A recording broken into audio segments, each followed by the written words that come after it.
Thank you for coming.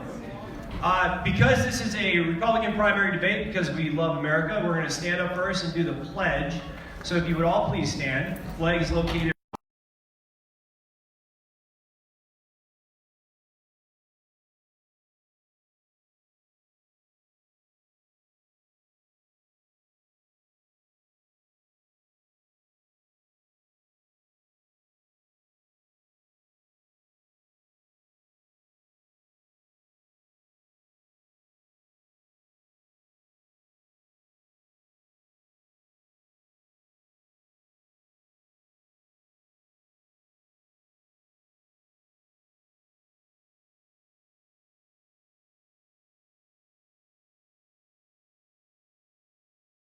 And what our mission is.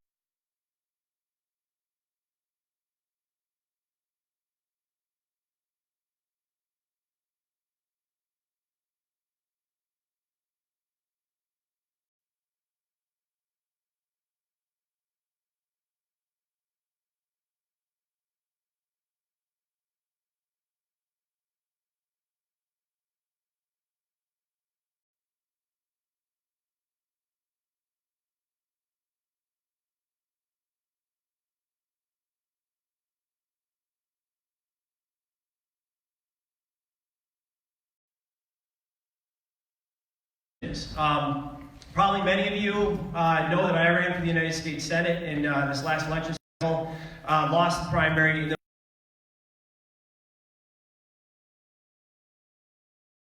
From those friends and supporters is what are we going to do? What are we going to do going forward in order to secure our movement and to make sure we don't have more years like 2018?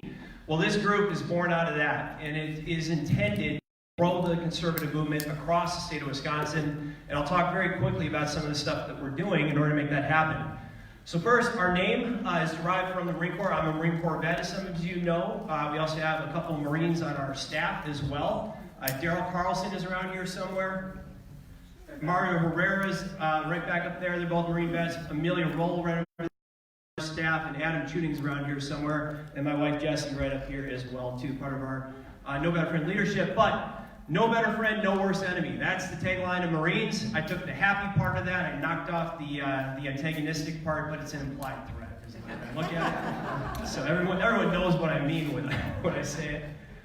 There's us looking very lawyerly. We're not all lawyers. But here's our pillars, our policy pillars. And the questions for tonight's debate will be predicated on and based on these pillars. So economic growth. It all starts there. Are we doing the right things to put the opportunities before the American people to go out and be prosperous and to be successful? Are we setting the table the right way? Politicians don't create jobs, but they can set the right environment so that jobs can be created, as we're seeing with the Trump administration. Education, specifically our focus is on school choice and what needs to be done to actually get kids opportunities now so that they don't have to wait for politicians to fix schools.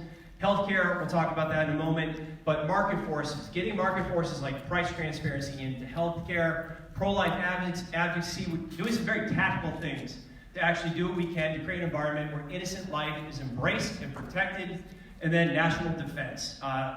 Basically, the idea of building a strong national defense to stop wars before they start. Some of you may have seen, I had a piece today in the Hill talking about the release of the Afghanistan papers and some of my frustration. The fact that we don't have a clear mission in Afghanistan. That's a problem, and we need to think long and hard before we actually put people into combat and what the purpose of it is. So that's us, our org chart. It's not as exciting. All right, economic growth. It means a lot of stuff. Real quick, who has heard that our governor, Tony Evers, would like to decarbonize our economy by 2050 here? Anybody heard that? All right, this is a piece I wrote for a blog called American Greatness, which basically says, if you were to quote-unquote decarbonize the economy, which in his words means basically take all fossil fuels out of electricity generation, it's likely that when you went to flip on a light switch, it wouldn't go on. There is simply not the capacity to produce enough energy to actually meet a base load demand over a 24-hour cycle. We're stuck with non-fossil fuel originators of power. So let's talk about that with our neighbors. Let's let them know that Tony Evers wants to actually de-electrify their homes and shut down their places of business. And Elizabeth Warren, frankly, wants to do that. She just wants to do it a lot faster. She'd like to do that in the next 10 years. Folks, we dealing with craziness on the other side of the aisle, and we need to get out in front of this and say, look, yeah, we want cheap, plentiful, clean energy. And we want to push the barrier in technology to make sure that we do that correctly. We're people, so we're willing to invest in the research into alternative energy sources, but we're going to do it the right way. That's a conservative mindset. It's totally logical. Meanwhile, the left is putting out ideas that would literally shut down our economy and grind it to a halt. Education. This is an event that our group did in so I talk about how we're growing the movement. Who thinks going to Madison and talking to people in Madison about school choice is growing the movement? You bet. You bet. So we went to Madison. We had a great event. It was a drive, so we had families coming to get school supplies. Every one of about 300 to 400 families that would walk through that event heard directly from us as to who supports school choice for them and their kids.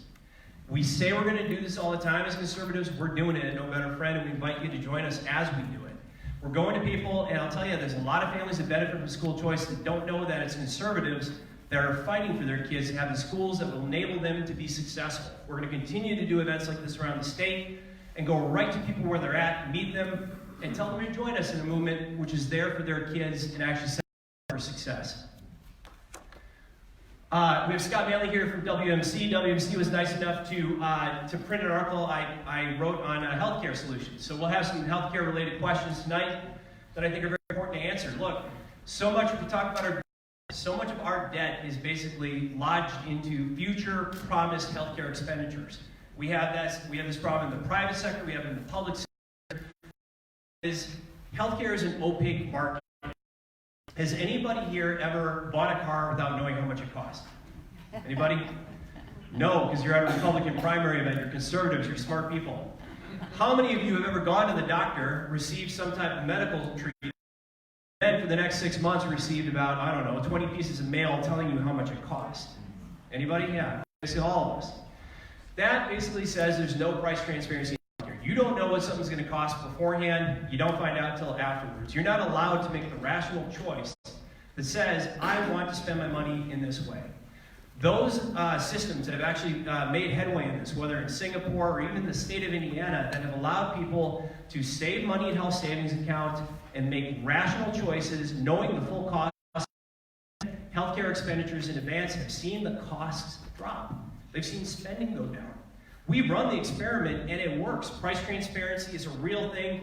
The Trump administration just put some rules out that will force hospitals to disclose prices on certain things. That's a great step in the right direction. We need to continue to move forward in this and get market forces in healthcare, and we can actually get this under control and at the same time protect quality. Meanwhile, the National Health Service in the UK, if you've seen the election, over in the UK for Prime Minister is being heavily affected by the fact that the NHS, which is typically held up as the model of socialized medicine, every single year, this year being no exception, runs out of beds in the winter because more people get sick, and they're not ready for it. Folks, that is considered to be the gold standard of socialized medicine, and they can't even get ready for the yearly flu. We need to be intelligent, we need to push back on these leftist ideas of socialized medicine, and we need to do it with real answers of our own. Pro-life advocacy. So many of you are familiar with my story, not all of you, but I was not raised in a pro-life household. I had to figure this out myself, and I did. My kids had a certainly huge, I'll tell you what, going to combat did too. I saw innocent life thrown away. I figured this out in time, and I came to understand the obligation I have, that we all have, to protect innocent life. Well, I want to pull other people into our movement. I'll tell you, this is one of the places, pro-life advocacy, where we have seen younger people more conservative than generations before them. Part of that is technology, and that they're able to see with 3D ultrasounds. Yes, of course, those are humans that happen to be in wombs, and they are human. And we know that because we are pro-science. Well, what we're doing, as you all know, we've got some great pro-life groups in the state of Wisconsin. We're not looking to replicate everything they do. We would love to partner with them when appropriate. But, for example, what we are doing, we went to crisis pregnancy support centers. And if you're familiar with these institutions, they're amazing. They're at the place where the rubber meets the road. In other words, when people go to Planned Parenthood and they're being coaxed into potentially having an abortion, these are oftentimes right across the street. They present a warm and welcoming environment, and they give people information and give them the option to choose life. So we went to these places and said, what can we do to help you? And they said, we need size 4 through 6 diapers. That's why we're carrying around diapers.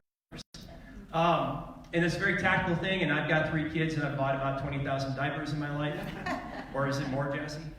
It's a lot. They're expensive.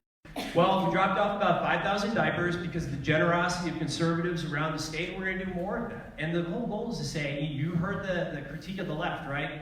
We only care about kids before they're born? No. You all know better than that. I know better than that. So let's be there, and let's actually say the community's here for you when you make the right choice and actually choose life. And then national defense. So, look, I fought 2 wars. I mentioned that we've got members of our team who've done it. I firmly believe that a strong national defense and a strategic national defense can stop conflict before it starts in the right place. That in the first place. That is the entire objective here. Yes, your defense payment and how to strategically deploy has a huge impact on whether or not conflict will start. The lesson of history is that bad guys fill gray spaces. We need to let people know the consequences for making the wrong decision and show that we've got the power to strike if we need to. Now, on the flip side of that, we have to be smart. That piece I wrote today in the Hill.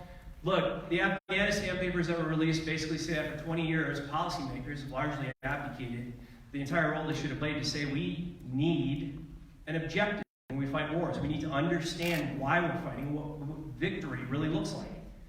Anybody in here think they understand what the true mission is in Afghanistan?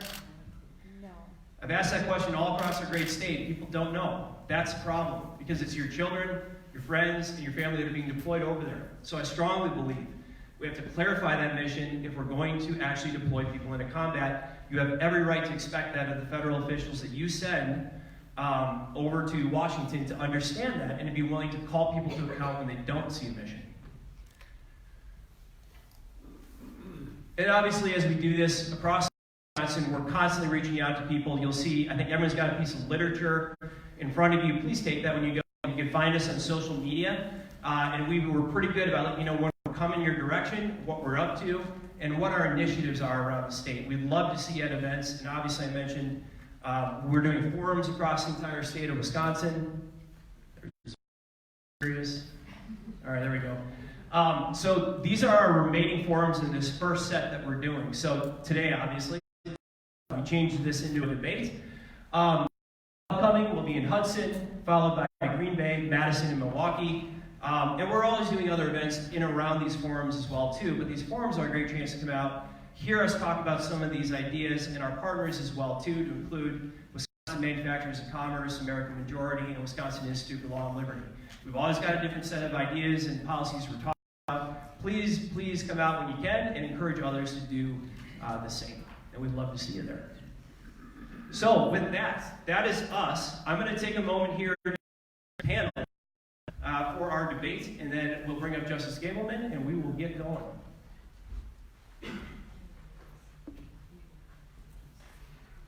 I did not remember the bios, so I will read. First, our moderator tonight, Justice Mike Gableman. Grew up in New Berlin, Wisconsin, and prior to law school, he started teaching for Milwaukee Public Schools in 1988. Following a statewide campaign in 2008, he became the first candidate to defeat a sitting Supreme Court justice. During his time as a prosecutor, as a circuit court judge, and on the Wisconsin Supreme Court, Justice Gableman worked vigorously to give life to the rights of both those accused of criminal misconduct as well as those victimized by crime. We're welcoming him here tonight to serve as moderator of our candidate forum. Thank you for coming tonight.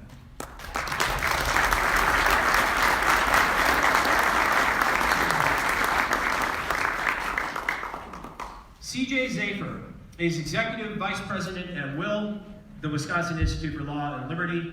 He has authored and co-authored numerous policy reports, including the effectiveness of the Milwaukee Parental Choice Program and independent public charter schools, reforming Milwaukee Public Schools, and repealing Wisconsin's prevailing wage law. His law and policy work has appeared in the Wall Street Journal, the Washington Post, Politico, FoxNews.com, and the Wisconsin State Journal. Before joining Will, CJ was a policy advisor to Senate Majority Leader Scott in the Wisconsin legislature. CJ, welcome, and thank you for coming.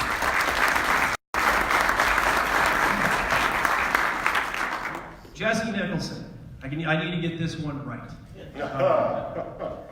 Serves as the Vice President and Special Advisor for basis. Jessie is the mother of 3 wonderful and sometimes annoying children and a small business owner.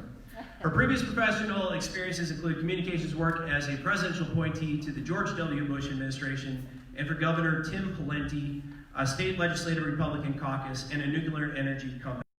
She ran a Republican state legislative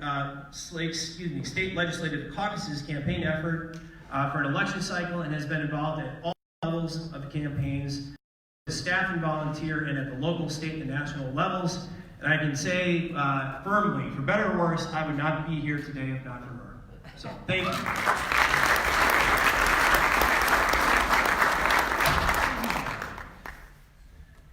So all those people that prefer I not be here, they can blame me.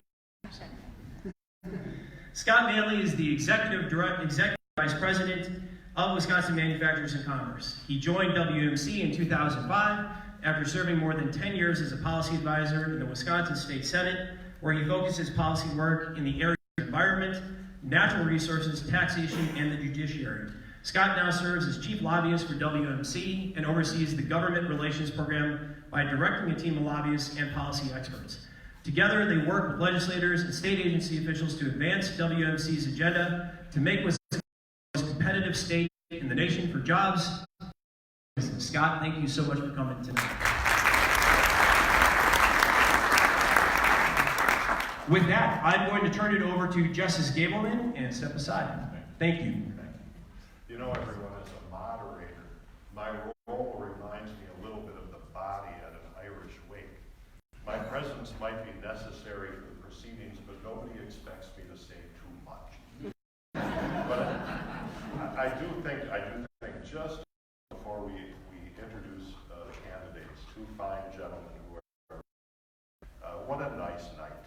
Nice night it is that we can all come together. So many old familiar, young familiar in the audience, Sue Shore, Shar Rasmussen, the whole thing that it reminds us all that our whole comes on the people in this room and thousands of rooms just like it across the nation.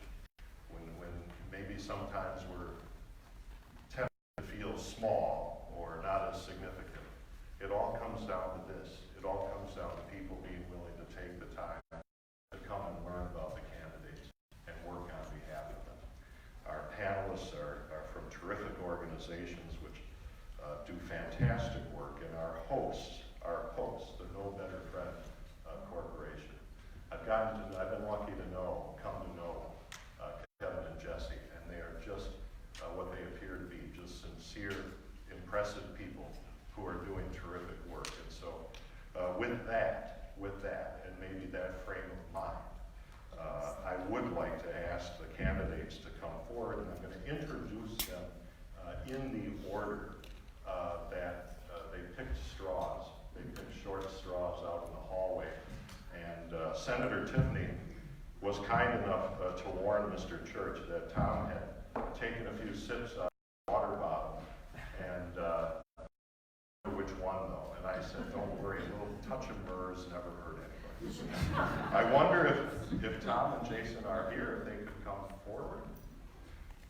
We didn't do this in rehearsal. Why don't we come on in?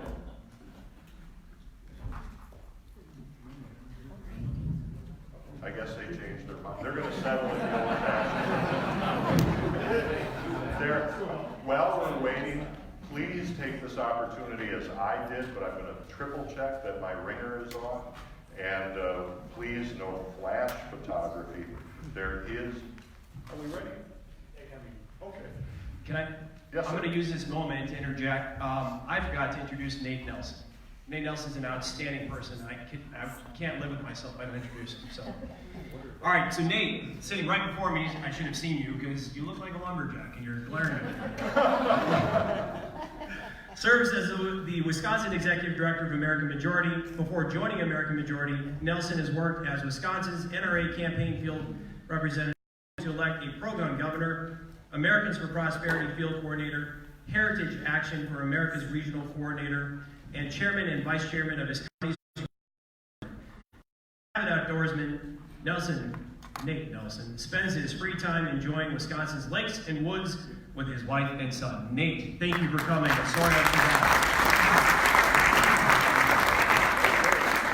Guys, why don't you come on in and we'll introduce you. And I've already explained the whole Russian roulette with the water bottles. So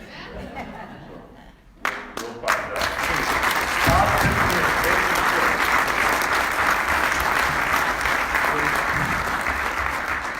In the order which the straws were drawn, it's a privilege to introduce to you a Menominee, Wisconsin native and UW lacrosse football standout, Jason Church, who was deployed to Afghanistan in 2012 following his graduation from Army Ranger School.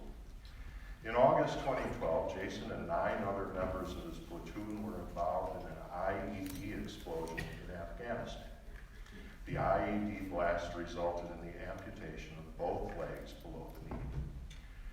On July 31, 2014, First Lieutenant Church was promoted to captain and medically retired from the U.S. Army. Following his retirement from the Army, Jason earned his Master's of Arts in Security Studies from Georgetown University School of Foreign Service, as well as a Juris Doctor from the University of Wisconsin Law School.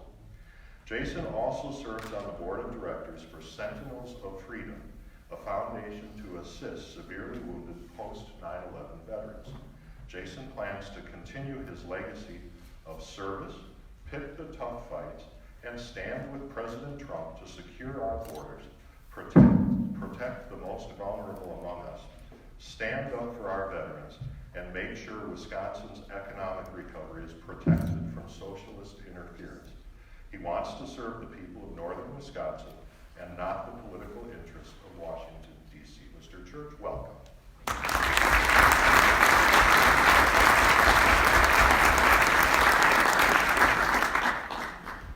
Senator Tom Tiffany has established deep roots in the 7th Congressional District over the past 30 years, where he and his wife, Chris, have lived and raised their 3 daughters. As a successful small business owner, Tom owned and operated Wilderness Cruises for 20 years. Tom has also worked as a dam tender for 25 years on the Willow Flowage. He is a former town supervisor in the town of Little Rice and served on the Oneida County Economic Development Board of Directors. Most recently, Tom served 1 term in the state assembly and is currently serving his 2nd term as a state senator for the 12th district. Fighting for the North Woods, Tom serves on a number of legislative committees, including the Joint Finance Committee, which works on the state's budget.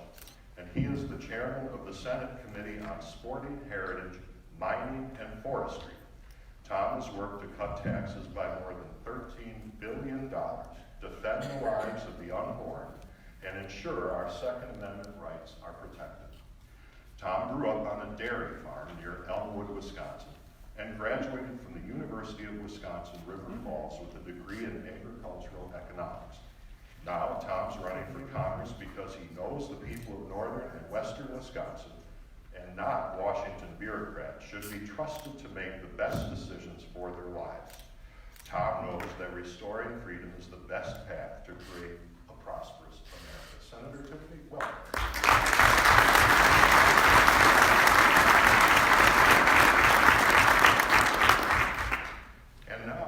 Each candidate is going to have the opportunity to make opening statements, and they will be 3 minutes in duration.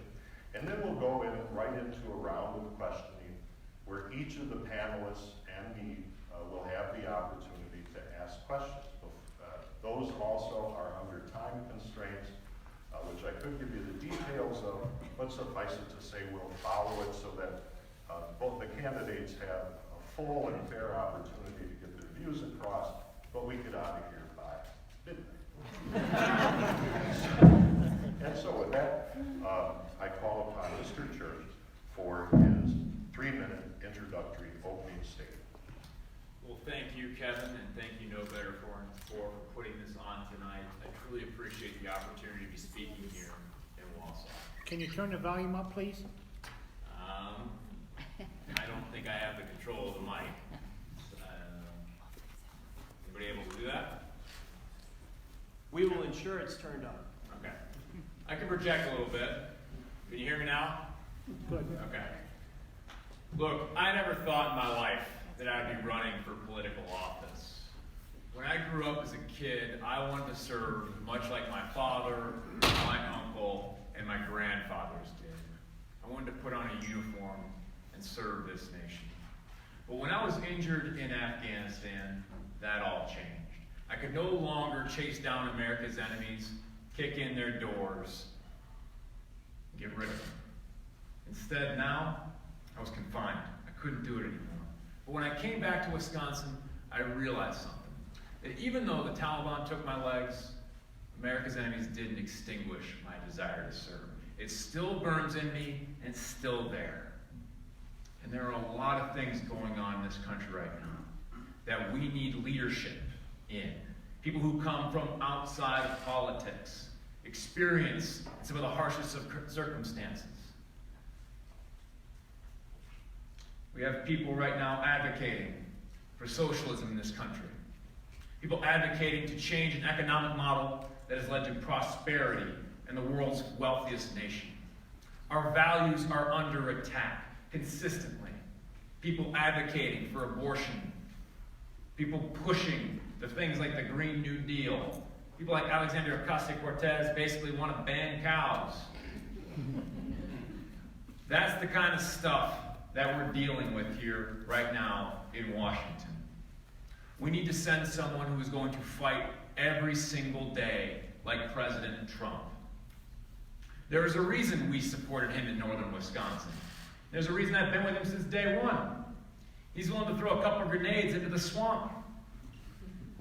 He wants to pick a fight. And he needs someone who's willing to pick a fight with him. I have stood with President Trump since the beginning because I knew the change he could bring to Washington. Now, the two candidates on the podium, I'm the only one who has supported him since day one. I knew the change he could bring, and I want to help join him in this fight. We need people who come from outside politics and have the experience to push back. I tell you, I have enough experience fighting. And he needs people who are going to push back against what the left is doing in Washington and will support him against socialists like Bernie Sanders, AOC, and the Squad. I will always put the interests of northern Wisconsin first. I'll never succumb, whether it's to Washington, Milwaukee, or Madison interests. I will always fight for you, and as your congressman, I'll never quit.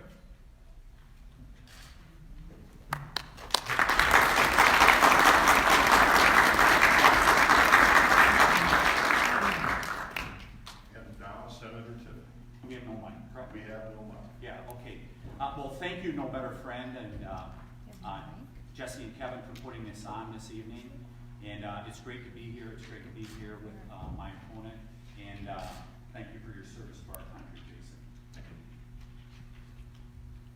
Folks, I live a little north of here, up in Minocqua, with my wife, Chris, and family. We have deep roots in northern and western Wisconsin. I grew up on a dairy farm in western Wisconsin. 5 brothers, 2 sisters, mom and dad. They always told us, you have a world of opportunity out there if you go seek it. And that's what Chris and I did. We owned our own business, Wilderness Cruises, for 2 decades. Served thousands of people up on a beautiful place called the Willow Flowage. I'm also the dam tender on the Willow Flowage. Yes, folks, I am a dam. Chris and I are like so many families across Wisconsin. We work 2 and 3 jobs to make ends meet. And that's why I ran back in 2010. Because I saw what had happened in the dying days of the Doyle administration. $3 billion deficit, jobs fleeing Wisconsin. And along with other citizen legislators and Governor Walker, we came in and changed Wisconsin. Those deficits, they're gone. Largest rainy day fund in the history of our state. We cut taxes by $13 billion. And most importantly, if you want a good job in Wisconsin now, you can have it. And I look at the problems we had back in 2010, and I look at Washington, D.C. now. It's a disaster out there. I mean, socialism is ascending. You had a whole group of House members that came in a year ago, And they said, we're going to change America's way of life. We're going to change your way of life. They'll tear down your house if it's too big. They want to outlaw cheeseburgers.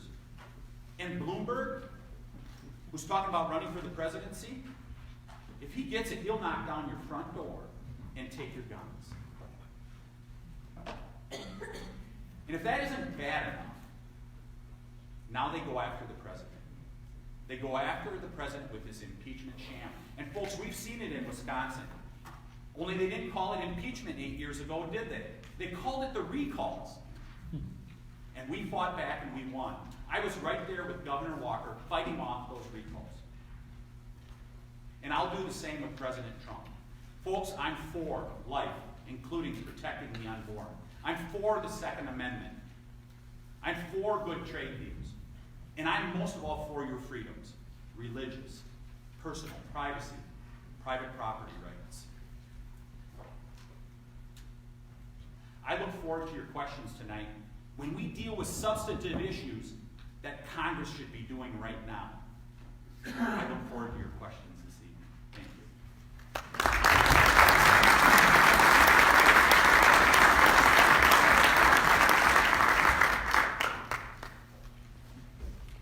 All right, well, one thing that we did not discuss when we were, I can't tell if that's something I'm doing that's causing the, I guess not. Oh, all right. Well, one thing we didn't talk about when we drew slips of paper for who was gonna talk first was the order of question. And I thought of that just a moment ago, and I think typically the way it's handled, I think a very fair way to do it is we'll alternate who takes the question first.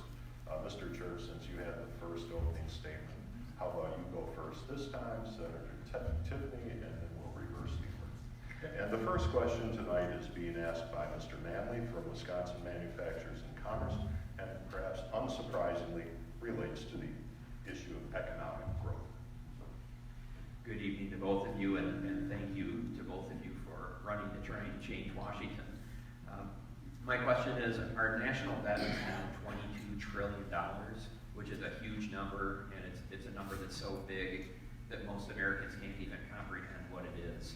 But if you put it into context, it's about $67,000 for every man, woman, and child in this country. The question is this: what do you consider to be the most problematic aspect of this debt? And second, what would you do about it as a member of the U.S. House of Representatives? Actually, I just looked at the figures before I came here today. The debt is now at $23 trillion, and it's at 70,000 households. It's even gone up, in the last month or so. This is a major problem. We're at a debt level now that we haven't seen since the end of the Second World War. We have eclipsed our gross domestic product in how much debt we're taking in. This is just not sustainable.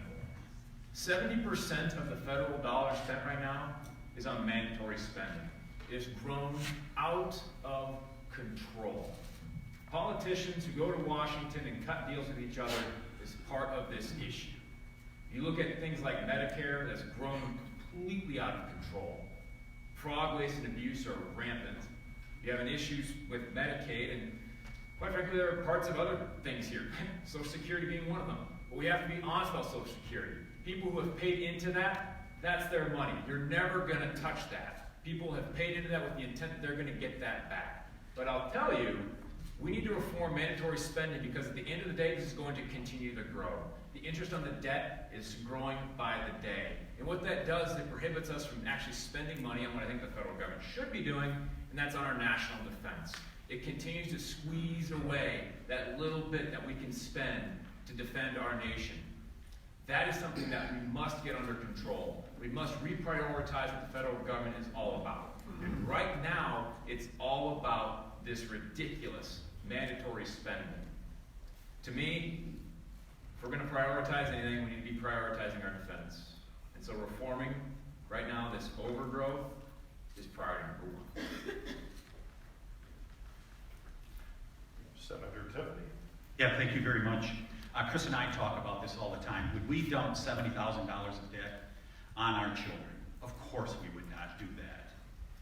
This has to be taken care of.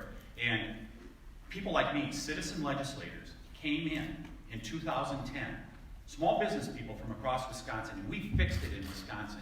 That $3 billion deficit from 2010, it's gone. Admiral Mullen talked about this in national security terms when he was the head of the Joint Chiefs. He said this diminishes America's role, a standing in the world. That's a bad thing. But what are we going to do about it? I agree with President Trump's recent proposal in regards to food stamps. People should only be on food stamps as a way to help them temporarily. It should not be a way of life. We can put reforms there. There's laws out in Washington, D.C., like Davis-Bacon. Davis-Bacon mandates that we pay more for roads and bridges here in Wisconsin and across the country. I voted to repeal our Davis-Bacon law here in Wisconsin. And we did it to save money for taxpayers. We've saved millions of dollars as a result of repealing that prevailing wage law.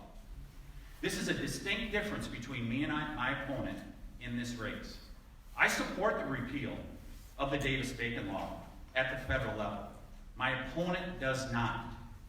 It leads to higher costs for roads, bridges. It pushes out some contractors who are small business people who can't do all the paperwork that's required of the federal mandate. If you're going to drain the swamp, you have to do it with stuff like this. I stand with President Trump to drain the swamp, and this is a perfect place to do it. My opponent is not with us in draining the swamp.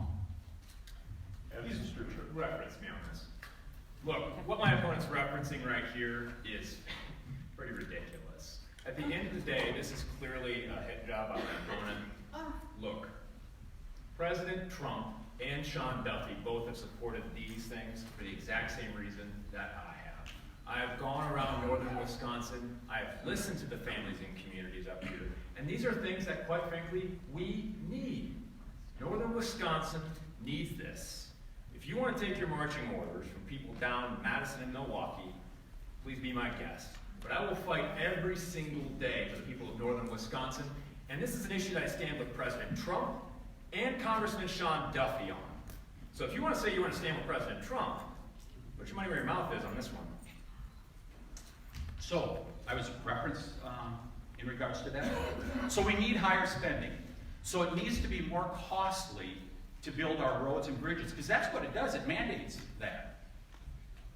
As a legislature, we fought to get around this federal mandate in building roads and bridges here in Wisconsin, because many of them have federal money in them. It drives up the cost of building infrastructure. It's anti-taxpayer, it's anti-competitive, and it's anti-small business. If you're going to drain the swamp, you got to start with stuff like this. And there we will pause to go to the second question, which will first be responded to by Senator Tiffany. The topic of the question is education, and it is posed by Mr. C.J. Safer of Wisconsin Institute of Law and Liberty. Thank you all so much for coming. All right. Thank you both so much for coming out tonight. Among economically developed countries, the United States spends more on its K-12 education system than virtually all other countries besides Norway. Yet we lag far behind these countries in educational outcomes. In Wisconsin, our rural schools lag far behind suburban ones. We have a massive racial achievement gap. Attempted solutions from DC have included No Child Left Behind, Common Core, and now we have the Every Student Succeeds Act. What would you do as a member of the U.S. House of Representatives to fix the U.S.'s K-12 education system? So all of those that you named off there, since the Department of Education was formed in 1979, what's the common thread? None of them have lifted achievement. The Department of Education at the federal level is a duplication of what we do in every state across America. Every state has a Department of Education. Do we really need a federal Department of Education? First of all, we should advance choice. I'm the only candidate in this race, Republican or Democrat, that's voted to advance choice here in Wisconsin. We advanced it statewide just a few years ago. I think about the mandates that are put on as a result of federal rules and regulations. And it was a couple years ago, a school lunch, person that prepared school lunches in a school up in our area, stopped me at a gas station. They said, could you tell them to stop the mandate on what food we serve kids? I mean, think about it. Now, this is small. But the federal government is dictating to your school lunch personnel exactly what food should be served in the classroom or at hot lunch. That school lunch person said to me that we're throwing away all kinds of food and it's not meeting the dietary requirements of the kids. That's the kind of stuff that's coming from the federal level, and it really needs to go away. And at a minimum, if the Department of Education doesn't go away, they should return the money to the states as block grants so the states can decide what the education children will receive at the state and local level. I have 3 children that went through public schools and have had a very good education. The less we have involvement from the federal level, the better off we're going to be. And Mr. Church now has 1 minute to respond. No, he doesn't. I don't think, yeah, he You didn't. get 2. Yeah, since he didn't mention me. Oh. Yeah. It's the original. It's wonderful that you're paying close attention. I tried, everyone, when we're here at midnight. Look, I think this is a clear example of what happens when politicians go to Washington and promise to fix all of your problems. What it does is it leads to a federal government that wants to get into every single nook and cranny of your life. There is no greater example than what the K-12 education has to deal with the bureaucrats from Washington.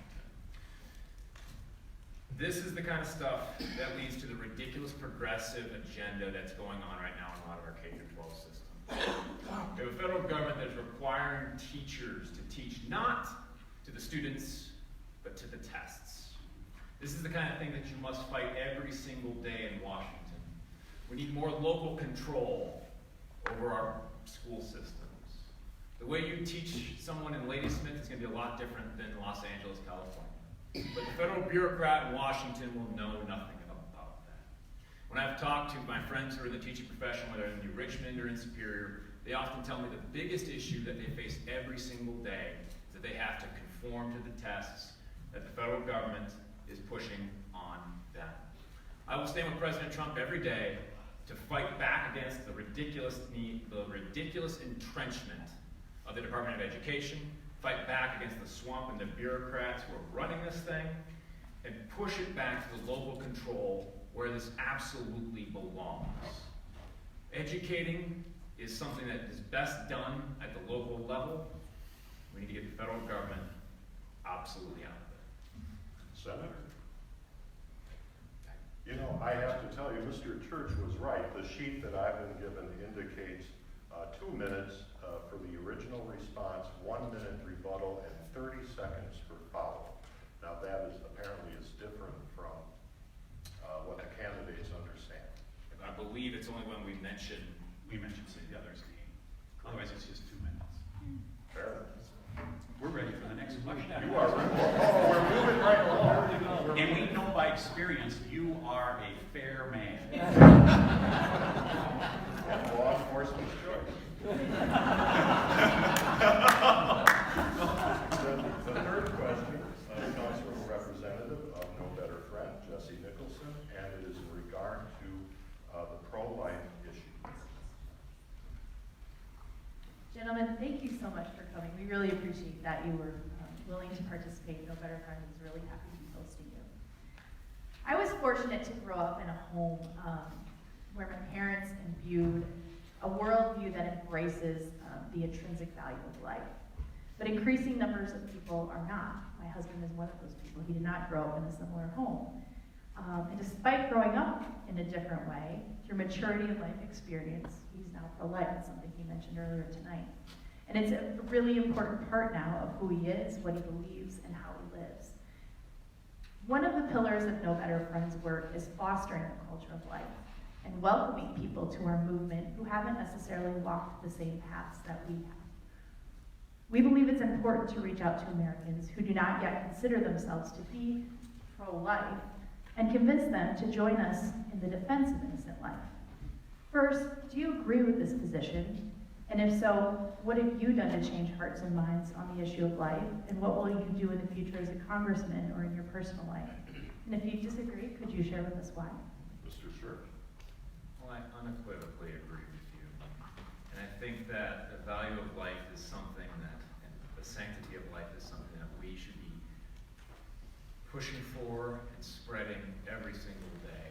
As I grew up and saw how progressivism, quite frankly, became more rampant in our school system, I saw these ideals of abortion being pushed, not only in high school, but in college. And I grew up in a home where I was fortunate to be brought up much like yourself, understanding the sanctity of life. And I would often talk with my friends and peers and explain why I came to this belief. All life is worth fighting for. It begins in conception. But you have things that are going on right now in Washington. You have people who are pressing an agenda that is absolutely frightening. It is absolutely frightening. You have people like the Virginia governor pushing infanticide, killing babies on the table. You have a federal government that has funded Planned Parenthood since the mid-70s. This cannot continue. We are simply subsidizing the killing of our own children. This is something that as your congressman I will fight every single day to do. Defunding Planned Parenthood would be one of my top priorities. That organization has done nothing but death. On top of that, with the rhetoric you're seeing from the left, I think it's important that it's not only statutory, but constitutional, that we put infanticide out for good and make an amendment that prohibits it. These are the things we need to push because, as we'd all like to believe, Republicans will control Congress. That may not always be the case. And if Democrats get control, it'd be a lot harder to push back against a constitutional amendment. I will always fight for life, whether it's at home or in Congress. This is one of the best questions of the group that's here tonight, not diminishing the wonderful questions you folks are all asking. But this is really a terrific question. I have a deeply held belief in preserving life, and it stems from having 3 daughters, Carlin, Lexi, and Catherine. I was there with my wife, Chris, in the delivery room. I saw those 3 girls come into the world, and you never forget it. You never forget it. And that's what I've done over the last few years while being in the legislature. I've never forgotten it, and I voted for life. I voted to defund Planned Parenthood. I voted to end late-term abortions here in Wisconsin. I've done it, and I'll do the same in Washington, D.C. The premise of your question is correct. You cannot legislate only on this. Legislation is important. We need to do what we can, but we also need to win the hearts and minds, which is the premise of your question. And I look at things like Pro-Life Wisconsin, what they do with billboards all over the state. You see them, the beating heart, fingers being formed. That is one of the most powerful advertising campaigns that I've seen here in the state of Wisconsin, because it reminds people day after day, year after year, it reminds them what life is all about. It's a terrific campaign. What have I done? Jason will remember when we were over in St. Croix County earlier this year, when I spoke out against what the New York legislature did when they legalized infanticide. We will not survive as a society if we cannot stop a practice like infanticide. You can count on me being a pro-life congressman. Mr. Nelson If from, I was mentioned, I would like. of course. Look, I think part of the reason that Planned Parenthood got into this ridiculous business in the first place is because we've been sending people that are career politicians into office that are making compromises and shaking hands across the aisle on an issue that is absolutely all about killing children. Remember, this came into place in the 70s. You know who the president was? Richard Nixon. He was the president. That was a Republican. These people have crossed aisles multiple times to put the interests of politicians first. That's why we need outsiders going into Washington to shake things up. And that's why I've always stood with President Trump, who is an outsider and will fight. And he himself has changed his position because he has seen the light on this. We need to continue that fight, and I will support him in Washington. All right. The fourth question will be posed by Mr. Nelson from American Majority, and it is in regard to economic growth and education. As someone who trains candidates to run for office, I want to thank you both for putting your families and your futures on the line to represent your district, which I grew up in. Student loan debt in the United States swelled to a high of $1.4 trillion in the first quarter of 2019. This is an increase of 116% in 10 years. Democrat presidential candidates such as Bernie Sanders and Elizabeth Warren are calling for an elimination of all college debt. In your mind, what role does the federal government have in creating this debt, and what should it do about the issue going forward? Senator Tiffany. Well, having two daughters in college, I hope Bernie and Elizabeth wait a couple more years before they put this in place to wipe out that student debt. Is an absurd proposal that they have put forth to pay off people's college debt. That's a choice my family, my daughters made to go to college. They have to accept that responsibility and pay off that student debt. By the way, Chris and I are making sure that they don't have too much, but that's their responsibility, that they should do that. I think there's some things that need to be done in regards to our educational system. And one of them is to stop the college track mindset that is out there among some K-12 schools.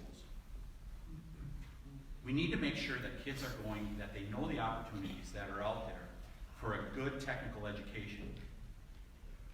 And I put forth an advanced proposals here in Wisconsin that put more money into technical education, into apprenticeships, and things like that, so kids don't take on this extreme, that they do not take on this extreme debt. I've done one other thing. Along with my colleagues, we froze tuition here in Wisconsin. When we found that $1 billion slush fund at the UW system, we said enough of the tuition increases, and we've frozen it now for 8 years. For a kid that goes into the UW system now, if they go through in 4 years, they're going to save over $5,000. That's real savings for middle-class kids here in Wisconsin that just want to advance their education. Thank you. And Mr. George.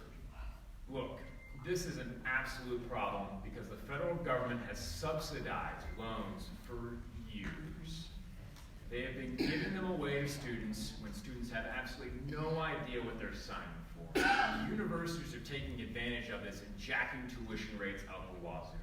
You couple with the push from progressives to say the only way you're going to have a successful life is to go to college, and then you incentivize even more debt grabbing by having the federal government back it up, you create the monster that we're in right now. It's sad how much they're saddling young people with debt in this country. I see it personally. My brother is an example of someone who is absolutely saddled with student loan debt. He's a smart guy. He's pretty driven. But you know what? He should have probably gone on to a technical school, gone in something specialized. But instead, he was told he had to go to a 4-year school. Been there for 6 years, racking up mountains and mountains of debt, and is now just simply trying to work his way out of it. Had he not been pushed from the beginning by progressives, he may have been able to enter the workforce at a younger age and be making a lot more money. The problem is you have people like Bernie Sanders and AOC and Warren going out there and saying the only way you're going to be successful is going to college. And you know what? It's free. I think all of us in this room know way better than that. There is no such thing as a free lunch. We pay for it as taxpayers. This is something that must be reformed. Removing the federal subsidies from loans is a start. And that's something that you can do, and I would do, in Congress. Let students know the debt they're taking in before they go in. And now the decision to go to college becomes a financial one, where they weigh the risks of going with the reward of a job. And I get to ask the fifth question in regard to economic growth, and Mr. Church will have the opportunity to respond first. Since its founding, the United States has recognized capitalism as the foundation of its economic system. We now hear calls from some presidential candidates for a change to a more socialist-centered economic system in order to alleviate what they call the unequal distribution of wealth. First, how do you think these calls from the left affect the future prosperity of our nation? And second, what would you do about it as a member of the United States House of Representatives? We have become the most prosperous nation on earth because of capitalism. We are the wealthiest, most abundant in terms of our material resources because of it. The proposals from the left here are just simply a power grab. They're promises to people that allow them to get into political office. I have seen the effects of socialism around the world. I went with my church down to Cuba. I went down there and handed out clothes and food to the needy around there. And it was an absolutely sad sight to see. I've never seen more amputees in my life. People were literally coming up to me and begging me for my legs. That's the kind of thing that socialism leads to. Yeah, there's equality. Everyone being equally miserable. And you laugh, but when you see it in person, it's horrifying. We have to fight back every single day against this. President Trump is facing a tough battle against the likes of AOC, Omar, Bernie, and Elizabeth Warren. I again have stood with him since day one, and I will fight with him again against these crazy socialist proposals that will simply wreck our economy, drain our resources, and only enrich the politicians who have promised them. Senator Tiffany. Socialism has failed everywhere it's been tried. And you look in the Western Hemisphere, Cuba, Venezuela have tried it over the last 50 to 60 years. In fact, we have a person that's in this room tonight that lives in Wausau that knows the Cuban experience. I hope you get a chance to talk to him sometime, because he can tell it to you firsthand. Socialism fails everywhere that it's been tried. Freedom leads to prosperity. Liberty leads to prosperity. When you ask this question, what I think about is the socialistic things that happen with our federal government. We have some socialism that happens as a result of rules, regulations, and all the rest that come down from Washington, D.C. I think about wolves. We should be able to manage the wolf population here in Wisconsin by our own state rather than the federal government. And what happens as a result of the federal government managing it? Our farmers, their cattle get harmed by it. They're attacked. Livestock farmers, dairy farmers. Their cattle get harassed, less production. It harms their businesses, and we wonder why farms are going out of business here in Wisconsin. There's a smokestack that was built up at a plant in Rhinelander at the paper mill up there a few years ago that came down as a result of a bureaucratic edict from Washington, D.C. The stack cost $13 million to build. It was supposed to reduce emissions here in our state. A great goal, right? You know how much it reduced those emissions? Zero. None. As a result of what the bureaucracy dictated out in Washington, D.C. And I've seen it as a small business owner myself and my friends who are in business. The overbearing regulations we have to push back against. I will work with President Trump every day to drain the swamp and stop these socialist things that are happening in our federal government. sixth question is in regard to the national defense. And Senator Tiffany will have the opportunity to respond first, and it is asked by Mrs. Jessie Nicholson. President Trump recently pulled American troops out of northern Syria. And in response, the U.S. House of Representatives voted 354 to 60 to pass a non-binding resolution that rebuked this decision. How would you have voted on this issue and why? I would have voted no on rebuking President Trump. I would have backed to him in privacy and said, I hope we're keeping our alliances strong in the Middle East, working with countries like Israel to act as, to prevent further problems in the Middle East. We need to get out of the forever wars. And the Middle East is one of those places. President Trump is doing everything he can to get us out of the Middle East, but we need to do it in a smart manner. I would have not voted to rebuke the president in regards to this issue, because heaven knows the Democrats are doing enough to embarrass him. I would not need to I do not need to pile on. Mr. Church. I took a stand on this when I was asked about it months ago. People asked me, Jason, would you support President Trump in this decision? And I said, yes. I've been in these endless wars. You're not going to change 2,000 years in 20. I get it. I had no hesitation. But when a similar question was asked of my opponent, he didn't answer. He said, I don't know. That's not the thing we need in Washington, Senator.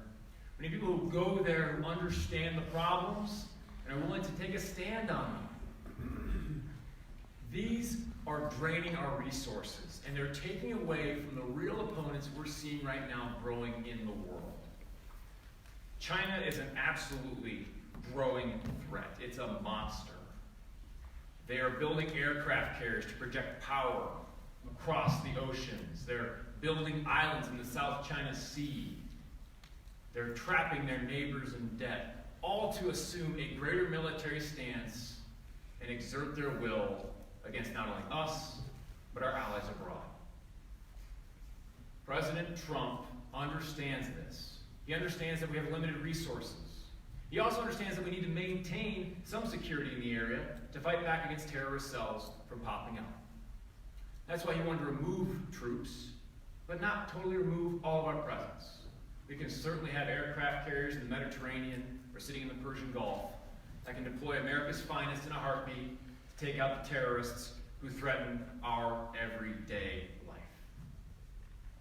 President Trump wanted to reallocate resources for us to be able to better defend our country and put forth a military that is capable of fighting back against the growing Chinese threat. Senator. Yeah, I thought it was real interesting after the initial stories hit in regards to the Syrian pullout. And of course there was criticism of the president from across all the media outlets, which was not unexpected.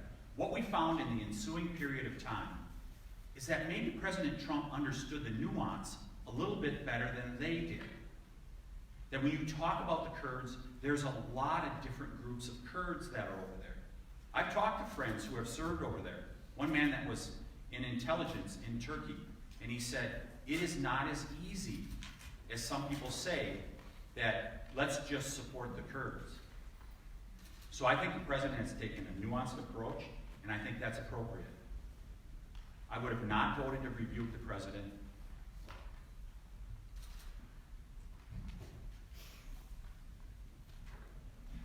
And our next question is in regard to market forces in healthcare, and it comes from Will's Mr. Safer.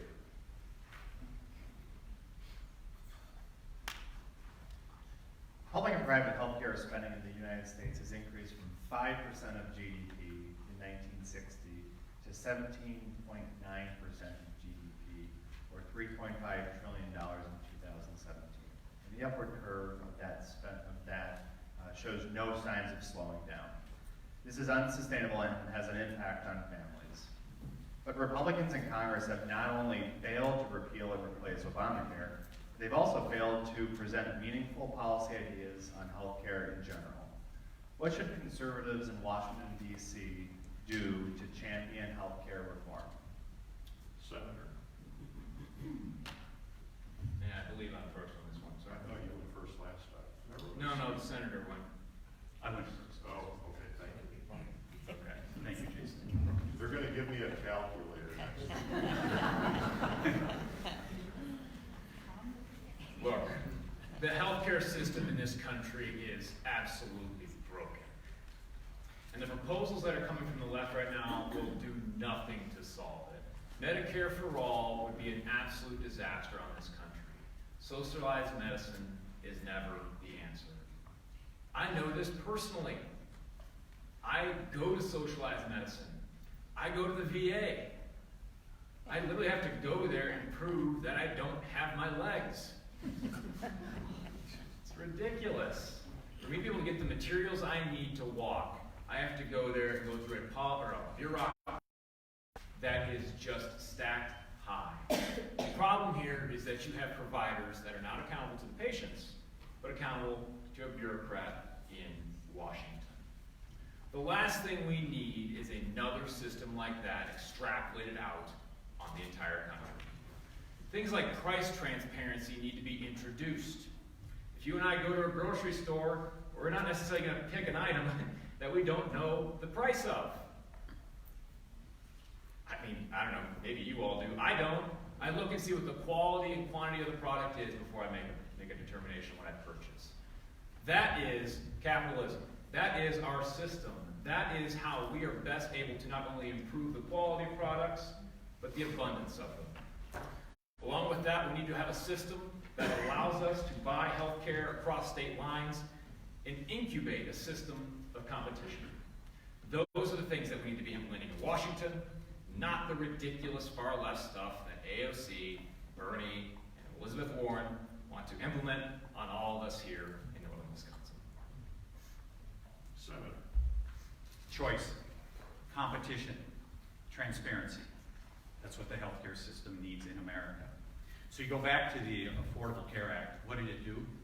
It raised the price of health care, and it did not give greater access. And now we have a proposal that doubles down on it by Elizabeth Warren and Bernie Sanders calling for Medicare for all. Medicare for all will break the Medicare system. It's very clear. It will break the system. And Medicare for all will become Medicare for none. There's a lot better way to go about it. The control should be at the state and local level. Let them experiment with health care. I have a friend who's a business owner who changed how he goes about delivering health care for his employees. He has an employee paid program. He saved over $200,000 this year. And how he did it is he had providers compete. You have to have competition. And President Trump recently came out with a proposal in regards to price transparency for both pharmaceuticals and for healthcare costs. You have to know how much you're going to pay if there's going to be competition. I support President Trump's efforts here to get greater transparency. But there's other things we can do. We can enable association health plans. Perhaps your local chamber of commerce wants to pool a group of people together and share that risk and be able to have their own plan. Those type of things are what we need to have happen. But they need to happen at the local level. Because if it's done at the federal level, it's a cookie-cutter approach. Our healthcare needs are all individualized, and we need a system that does that. All right. And for whatever it's worth, I did recheck my notes about 5 times when we were talking. I was right originally. Mr. Church, you went first. You might have thought that Senator Tiffany went second. But because System right now that is just being overrun by deportation proceedings. Crossing the border. And quite frankly, he is doing the best he can as the executive to address this problem. But I would say the biggest issue here lies in the halls of Congress. The Immigration and nationality statutes, as they're written, incentivize illegal immigration. The only people who are making money off this are immigration attorneys. This is the kind of stuff that we need to stamp out. But it's not an inhumane position to take. Look, I deal with immigration every single day. Growing up in northern Wisconsin, I never thought that would be the case. But I'm engaged to a woman from Brazil. She's not here with me right now. She's down in Brazil while I'm out campaigning. And when I come home at night, I can't see the one that I love the most. But we want to do things the right way, the legal way. We respect the rule of law. But we need people in Congress who understand the immigration and nationality statutes and why they're being abused, why we can fix them, why we can remove the incentives for illegal immigration, while fostering people coming into the country, like my fiance, who want to work, provide, and not be a burden upon society. President Trump realized this. He realized it the moment he became president. That's why he's addressing the issue, and he's fighting people on both sides of the aisle at the beginning that certainly were against him on this.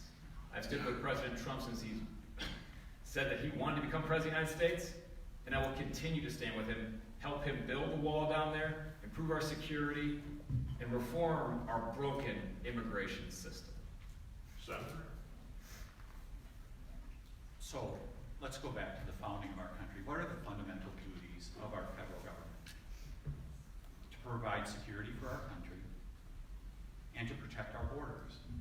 That fundamental duty is not being taken care of at this point. Nancy Pelosi does nothing. She's shut down Congress when you have stuff like this that could be done. This is a president who's uniquely qualified, I believe, uniquely situated to get a comprehensive agreement in regards to immigration. And Nancy Pelosi, under her leadership, refuses to meet with him. We should know who's going across our borders. I mean, think about it. It's not just who's coming in and out of our country. It's the drugs that are flowing in and out of our country. It's the human trafficking. There's a huge in America as a result of these things. The wall should be built. I was over in Chippewa County about a month and a half ago, and they're trying to figure out a way to deal with the meth problem that they have over there, which is really the scourge across Wisconsin, across our country. That all comes from Mexico. They're trying to do something about it, but you could tell they were saying, can the state or federal government do something? The federal government needs to deal with this problem so the people in Chippewa County don't have to. I'm endorsed by 10 sheriffs from the 7th Congressional District. They deal with this problem every single day. I was just with a sheriff's detective up in Vilas County last night. It's bad. They know they can trust Town Tiffany. That's why they endorsed me to deal with problems like this and get solutions. The next question relates to the national defense. Senator Tiffany will have the opportunity to respond first, and I get to ask the question. Sir, what do you view as the single greatest to American peace and prosperity from outside of our nation's borders? And what would you do as a member of the United States House of Representatives to address that threat? Terrorism is a huge problem for our country. Securing the border is a huge problem. But in terms of the threats for the 21st century, it is clearly China. They're the only country that has an economy that can challenge us in the United States. And we're going to decide the 21st century is going to be another American century. We need to build strong alliances in the Pacific Rim. We need to make sure that we're working with countries down there, trading with them, making them strong wherever we can, so that they can counterbalance China down in that region. We need to make sure that we don't get too embroiled in the Middle East where we take our eye off the ball in regards to China. And I have 2 specific proposals in regards to dealing with China. Just this week, a story broke about Chinese companies have spent $1.3 billion and they put it into our major research universities here in the United States. There's great national security concerns as a result of this.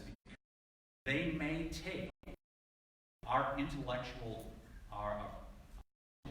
knowledge out of our universities that our tax dollars are going into, that our kids' tuition is going to, and after all, it is communist China. They will steal that information. The second is limit the capital markets here in the United States from companies that companies from China that come and get money from our capital markets here in the United States, and they build offensive weapons like the intercontinental ballistic missiles, or use facial recognition technology that deprives people of their freedom. We need to reconsider allowing these companies that could harm America to be able to get money from our investment houses here in the United States. Mr. Church? President Trump identified the biggest threat when he came into office. And yes, it is the People's Republic of China. Since they have been admitted into the World Trade Organization in the late 90s, the Chinese have done everything they can to steal the intellectual property of Americans and create mere organizations to undercut and undermine manufacturing in this country. That alone is a problem, but it's tied into one big goal. You see, the Chinese view the last 100 years as an anomaly in their trajectory. The people who are running China right now view that their place in the world is that of one on top. Literally, the word China means Middle Kingdom. And for centuries, the countries that surrounded them bowed down or kowtowed to them. These are the types of people who are running their country now. And they've taken that new economic wealth they've been able to steal from us, and they've been able to reinvest it in military technologies that are now going to eventually become on par with our own. They're building aircraft carriers that have the ability to project power across the globe.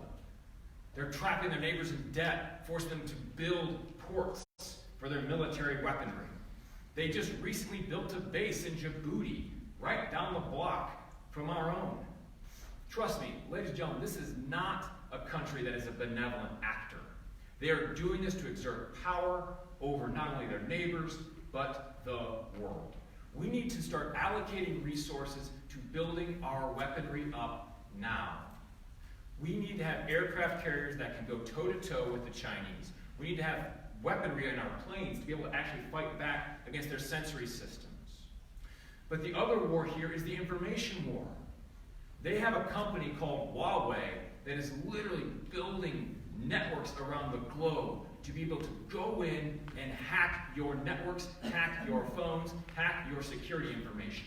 And you know what? They don't have a court system like the United States does. This is not a place where there's rule of law. They are responsible to one thing and one thing only, and that is the Chinese Communist Party. There's no one like the judge over there who's actually going to be a fair arbiter and all this stuff. The Chinese Communist Party is going to continue to force Huawei to hand over this technology. We as Americans must do everything we can and allocate the resources necessary to fight back against this now. Mr. Nelson from the American Majority will ask the next question related to Common Core, and Mr. Church will have the opportunity to respond first. Since 2010, many conservatives have expressed frustration and concern over Common Core standards, while others have voiced their support. First, please describe your thoughts on Common Core.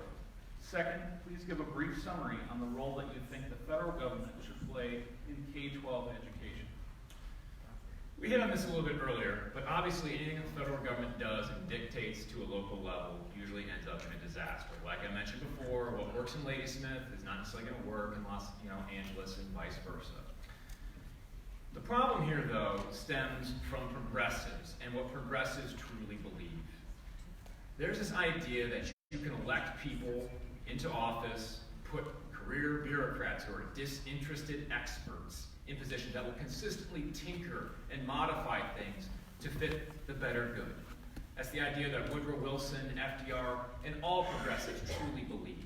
The problem with this fallacy is that there's no such thing as a disinterested bureaucrat. There's no such thing as a disinterested expert. All of them have an agenda. At the end of the day, we are humans, and people do bring their prejudices into things. A bureaucrat. What we need is more local control. Look, what scares me most right now is something that I had to deal with a bunch of college Republicans a year ago. I remember I was talking with them just about some local issue, and they looked at me with a puzzled face about what body of government made this decision. It was a local property tax issue with the school board. I said, how many of you took civics in high school? None of them raised. How many of you took shop? How many of you took, home ec? None of them raised their hand. You see, the problem right now is you have a system where the teachers are teaching to the tests and not to the students. I think all this needs to start with removing the federal government from not only our day-to-day lives, but certainly our children's K-12 lives. Senator? I worked to rid Wisconsin of Common Core. It's like the litany that we heard earlier of No Child Left Behind, all these programs that have been started from the federal level. What do they all have in common? They have not lifted educational attainment here in America. I go back to reading, writing, and arithmetic. As a parent, what do we want our kids to do? We want them to learn the basics. That's all we ask. And that's what happens with the Federal Department of Education when they get into the social engineering and they get lost in trying to do things that we as parents really don't want. And by the way, we should advance choice. I voted for choice on a statewide basis here in Wisconsin. But we as parents, we want our kids to get a good basic education. My wife and I, we volunteered in our kids' schools for years. It goes all the way back to when our kids first started kindergarten. 2nd through 4th grade. For all 3 of my daughters, the teachers gave me the privilege of being able to read with those kids once a week, every week throughout the school year. I don't know who enjoyed it more, me or those kids. But that's what we need to do is when you have a federal government that tries to dictate, you take parents out of the equation. We need to restore parents' roles, including in their schools. I'm going to have a meeting with district administrators tomorrow morning from all over north central Wisconsin here. We meet quarterly. And we're going to talk about issues like this. But one of the things they frequently talk about is the imposition from federal mandates and the federal government. Whatever we can do to reduce their role, we must do. And just so everyone knows, we're coming into the final questions.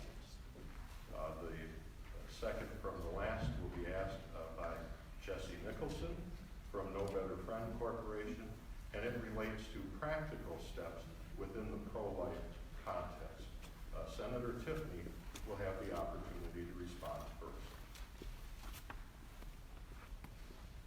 In news coverage of the abortion issue, we often hear criticism of men playing a role in the debate. First, how do you respond to this criticism? And second, if you could change a single federal law or policy that affects abortion, what would it be and why?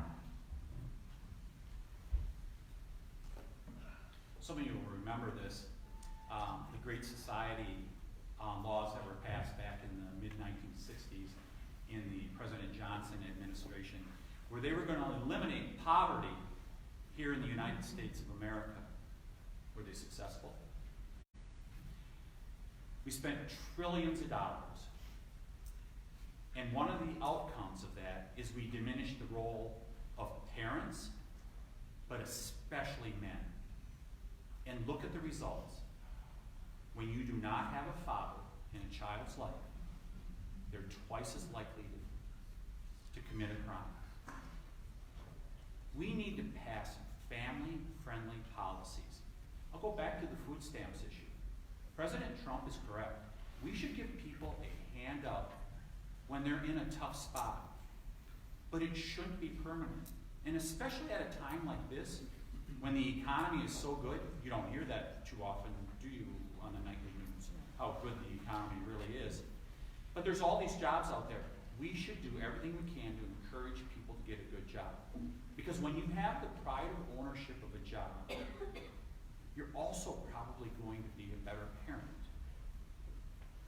So any policy that I look at out in Washington, D.C. will come through the lens of, does this advance the role of government, or does it advance building families?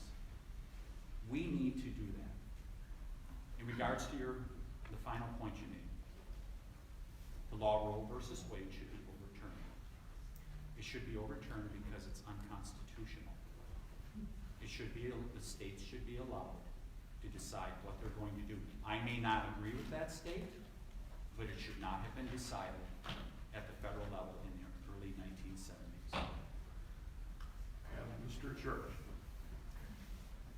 Answer your first part of the question. It's typical of the left to say that half the country can't weigh in on a particular issue.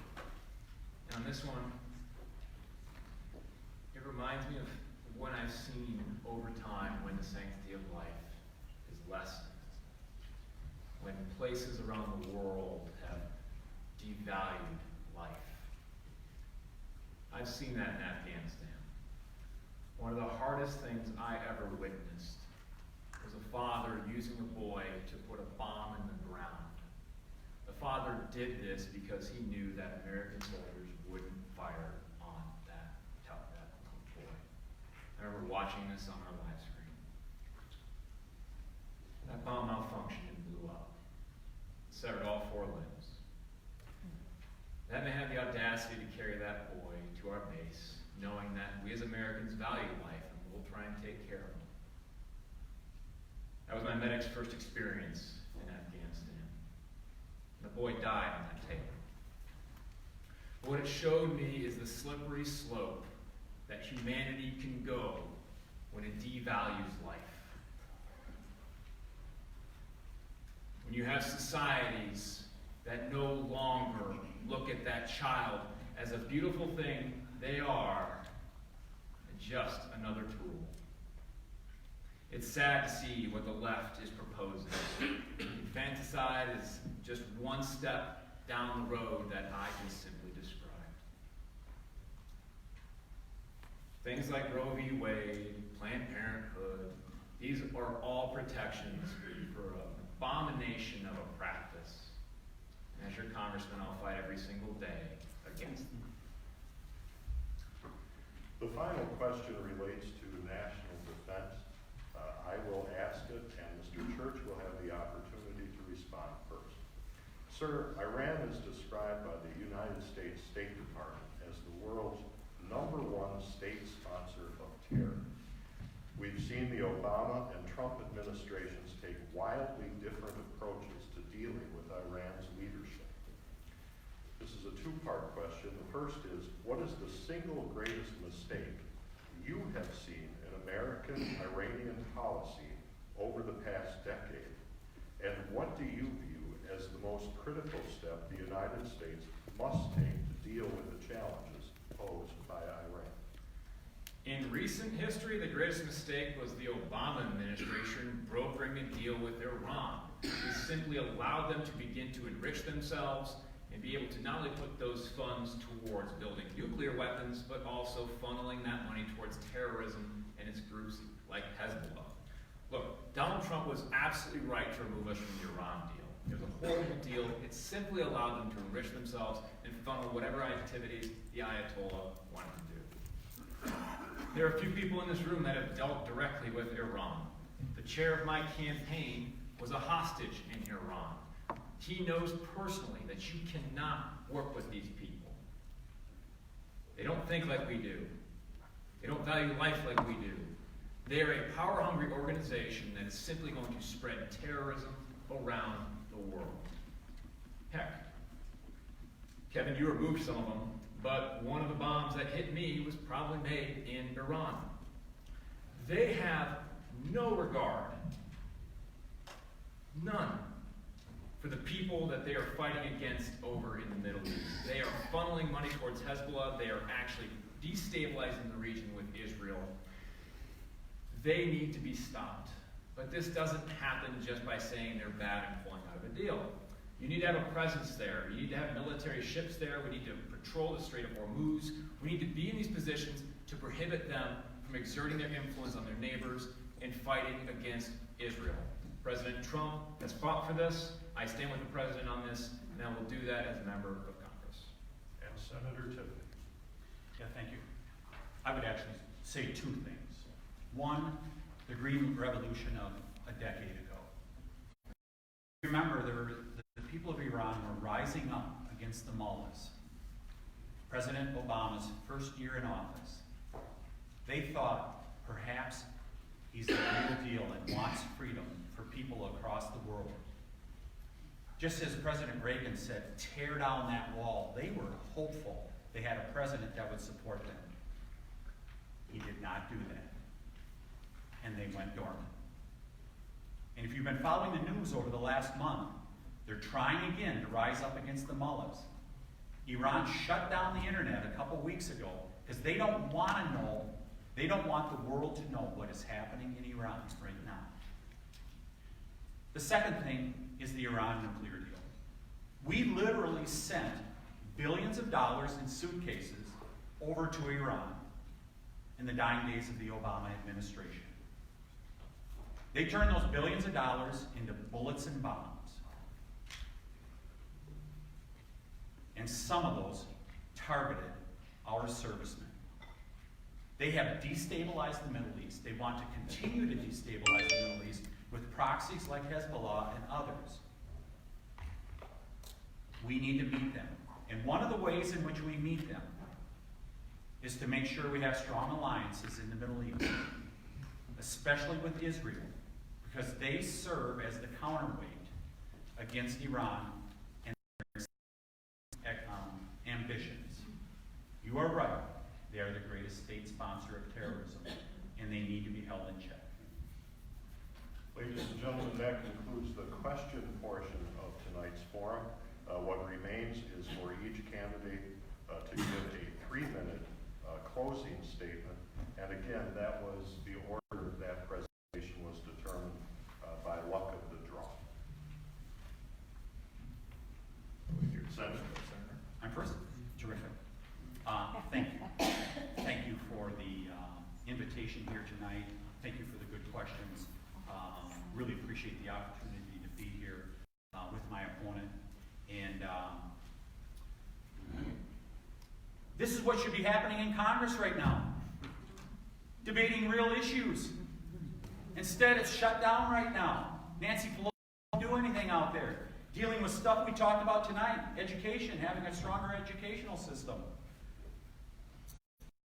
Wall, making sure we have border security. Meeting the threat that is China. That's what they should be talking about out in Congress right now. But they're not. So, I will stand with President Trump. It is time to drain the swamp out in Washington, D.C. Once again, we look back at Wisconsin 8 years ago. We had impeachment here. We had the recall. We fought them off. We stopped them. We need to do the same thing here. And as your congressman, what I'll do out in Washington, D.C., is I will be for life, including for the unborn. I'll be for the Second Amendment. There's a reason I have an A+ rating from the National Rifle Association. I will be for good trade agreements. Our farmers and manufacturers here in northern and western Wisconsin are counting on good trade agreements being ratified.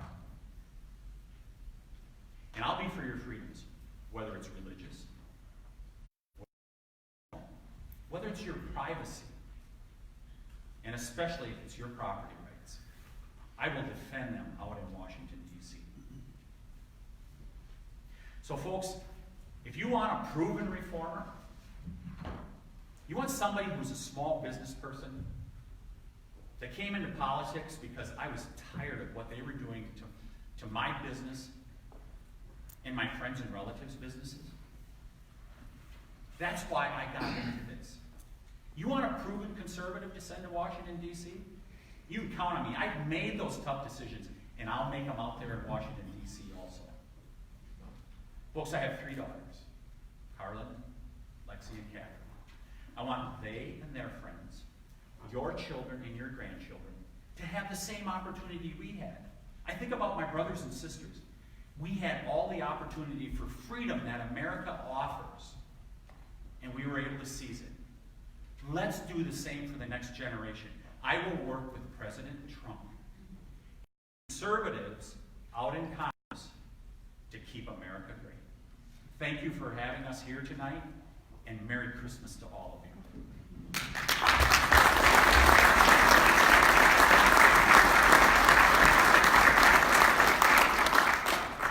First, thank you again for having us here tonight. It's an absolute privilege to be in Wausau. Obviously, December is generally not campaign season, so getting here is clearly a little bit of a tough sled. Yeah. Look, I never thought I was going to be in politics. I said that at the beginning. But that changed for me. But what never changed was my desire to serve. And right now we have too many people in Washington who are just trying to climb the ladder and have business continue as usual. That is why we here in northern Wisconsin supported President Trump from the beginning and continue to support him today. We know he is someone who is the swamp and will continue to drain the swamp. Joining him in Congress, I will fight back against the entrenched interests of Washington, D.C. We need a new generation of conservatives, people like Senator Tom Cotton, Congressman Dan Crenshaw, and Senator Joni Ernst, who have all endorsed my campaign to go up there and fight back against the people here who want to reign over our lives here in northern Wisconsin. Some people have made the bar with me that I lack the experience necessary to do this. I have led people in the harshest of circumstances. I've given them orders to clear rooms, remove bombs, and call it ordinance. Every single time I did that, I knew I was putting their life on the line. That's someone's son. That's someone's father. That's someone's husband. I knew the decisions that I made on the battlefield that day would resonate far beyond Afghanistan. That affected people back here at home. That is the same mentality that I will bring to Congress. It's more than just bills or words on a piece of paper, debates in the halls and confines of Congress. This is about farmers and businesses and people back here at home. I didn't join the military for the pay. I didn't join it for the medals. I didn't join it for the accolades. I did it for love of country. And it's the same reason that I am running for Congress today. I want to serve again. The enemies of this country didn't extinguish that flame. And if I am your congressman, I will fight every single day for the conservative values that we hold dear here in northern Wisconsin.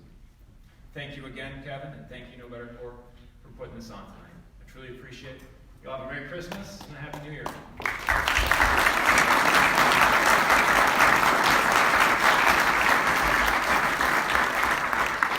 you know, I think it lived up to the promise of being a terrific night, and it couldn't have been possible without all people who came here tonight to take part in the responsibilities and privileges of citizenship.